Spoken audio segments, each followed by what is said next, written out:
Moi, la passion pour l'écriture, je vais vous le dire d'où elle est née. J'ai un petit défaut de langage, même si maintenant vous ne pouvez pas le sentir, parce que je travaille là-dessus. J'étais un petit peu bègue.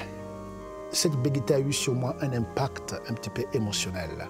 Alors, la comprenant de mieux en mieux, j'ai découvert surtout que les ressources de la parole que nous utilisons parfois sont tellement minimes que peut-être les agrandir.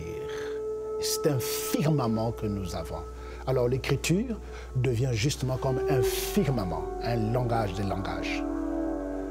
Quand on est jeune, vous écrivez des poèmes, vous les mettez dans des petits cahiers et puis vous les donnez à maman.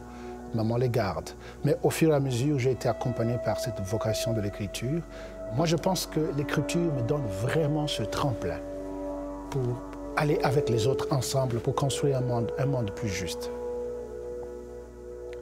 Moi, j'ai écrit un roman. Ce roman s'appelle « Les pleureuses d'Afrique ». Mais qui sont ces pleureuses contemporaines? Ce sont ces femmes qui sont victimes de l'injustice. Alors, moi, j'ai pris un cas historique. C'est le cas où mon grand frère, Mbemba Martial, avait été assassiné crapuleusement au Congo-Brazzaville.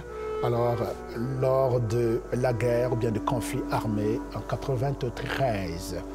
Alors, j'ai vu ma maman pleurer, j'ai vu mes sœurs pleurer, j'ai vu la femme de Mbemba Martial pleurer.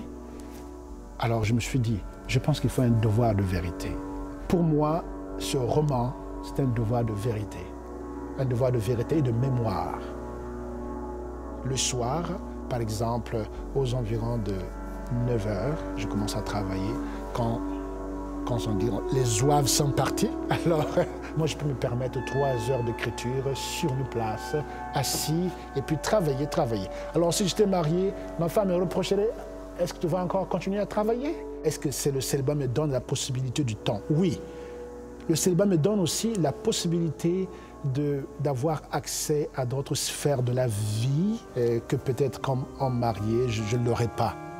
La musique fait partie pour moi moi j'appelle ça des pertes de temps nécessaires.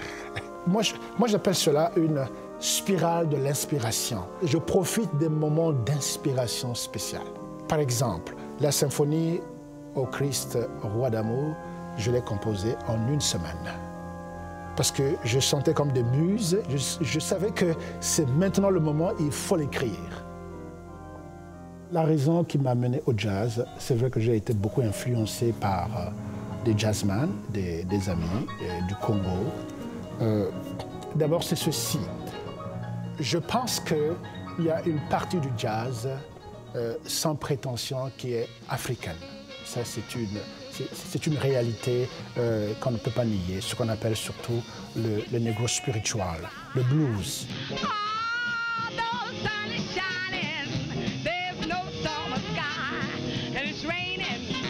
Tout en étant de formation classique, je suis de formation classique, j'ai trouvé qu'il y avait une possibilité de prendre la rythmique africaine et la pentatonique africaine, de le mettre en lien avec le jazz, elle devient plus créative. Un musicien de talent, un musicien qui est passionné de la musique, ne peut pas faire la guerre. J'ai remarqué que la plupart de mes amis jazzmen, parce qu'on dit que les jazzmen, ils prennent le chanvre, les jazzmen, ils prennent la drogue, mais peu importe. Je n'ai vu aucun jazzman de chez moi prendre les armes.